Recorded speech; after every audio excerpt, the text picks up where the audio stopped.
السلام علیکم ورحمۃ اللہ وبرکاتہ نحمده ونصلی علی رسول الکریم اما بعد فاعوذ باللہ من الشیطان الرجیم بسم اللہ الرحمن الرحیم قال اللہ تبارک وتعالی یا ایہا المزمل قم اللیل الا قلیلا نصفه او انقص منه قلیلا او زد علیہ ورتل القرآن ترتیلا وقال النبی صلی اللہ علیہ وآلہ وسلم افضل الصلاة بعد الفریضۃ صلاۃ اللیل آمنت باللہ صدق اللہ الرازق العظیم۔ میرے معزز سامعین کرام، جس طرح یہ رمضان المبارک کا مہینہ ہے، کیونکہ اس رمضان المبارک کے مہینے میں اللہ تبارک و تعالیٰ کی طرف سے رحمتوں اور برکتوں کا نزول موسلا دھار بارش کی طرح ہوتا ہے، اور یہ مہینہ رحمتوں اور برکتوں والا ہے۔ اور جس طریقے سے اس مہینے میں روزہ ہے، تراویح ہے، اسی طرح انسان روزے کی حالت میں بہت سارے گناہوں سے بچتا ہے اور بہت سارے اچھے اعمال کرتا ہے، قرآن مقدس کی تلاوت کرتا ہے۔ تو وہاں جو میرا آج کا خاص موضوع ہے کہ وہاں اگر ہم قیام اللیل یعنی تہجد کی نماز کو شامل کر لیں، کیونکہ دیکھیں روزہ ایک مشق کا نام ہے، انسان کے 11 مہینے ایک طرف اور یہ ایک مہینہ ایک طرف۔ اس میں انسان ایک مہینے کے اندر بہت کچھ سیکھتا ہے، جماعت کے ساتھ پابندی کے ساتھ نماز ادا کرنا، غیبت سے بچنا،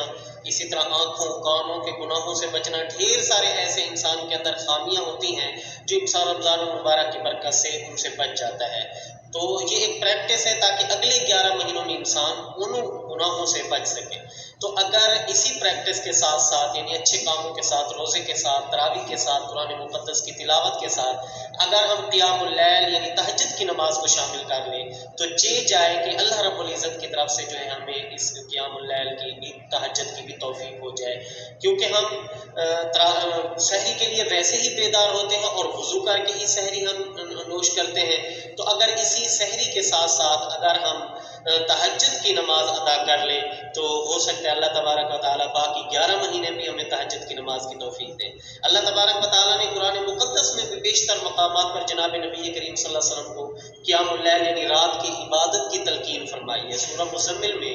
اللہ تبارک و تعالیٰ فرماتے ہیں یا ایھا المزمل، اے چادر اوڑھنے والے، اے کپڑا اوڑھنے والے، قم اللیل الا قلیلا، کہ رات کو آپ کھڑے ہو کر عبادت کریں مگر تھوڑی دیر، نصفہ او انقص یعنی آدھی رات یا اس سے بھی کم، او زد علیہ یا اس سے بھی تھوڑا بڑھا لیں۔ حضرت عائشہ صدیقہ رضی اللہ تعالیٰ عنہ فرماتی ہیں کہ جناب نبی کریم صلی اللہ علیہ وسلم رات کو اتنی عبادت کرتے کہ قیام کی وجہ سے آپ صلی اللہ علیہ وآلہ وسلم کے پاؤں مبارک ورم ہو جاتی تھی۔ میں آپ صلی اللہ علیہ وسلم سے عرض کرتی یا رسول اللہ صلی اللہ علیہ وسلم آپ اتنا عبادت کیوں کرتے ہیں؟ کیونکہ اللہ تبارک و تعالیٰ نے تو آپ کے اگلے اور پچھلے سارے گناہوں کو معاف فرما دیا ہے۔ تو آپ صلی اللہ علیہ وسلم نے فرمایا اے عائشہ احب ان اکون عبدا شاکرا، میں اس چیز کو پسند کرتا ہوں کہ میں اللہ تبارک و تعالیٰ کا شکر گزار بندہ بنوں۔ اسی طرح افضل الصلاۃ بعد الفریضۃ، آپ صلی اللہ علیہ وسلم نے فرمایا کہ بہترین نماز، افضل ترین نماز، فرض نمازوں کے بعد جو افضل ترین نماز ہے وہ تہجد کی نماز ہے۔ تو معزز سامعین کرام، اللہ تبارک و تعالیٰ کی توفیق سے جہاں رمضان المبارک میں اتنے سارے کام کر رہے ہیں، وہاں اگر ہم تہجد کی نماز شروع کر دیں تو یہ اللہ تبارک و تعالیٰ کی بہت پسندیدہ نماز ہے۔ اللہ تبارک و تعالیٰ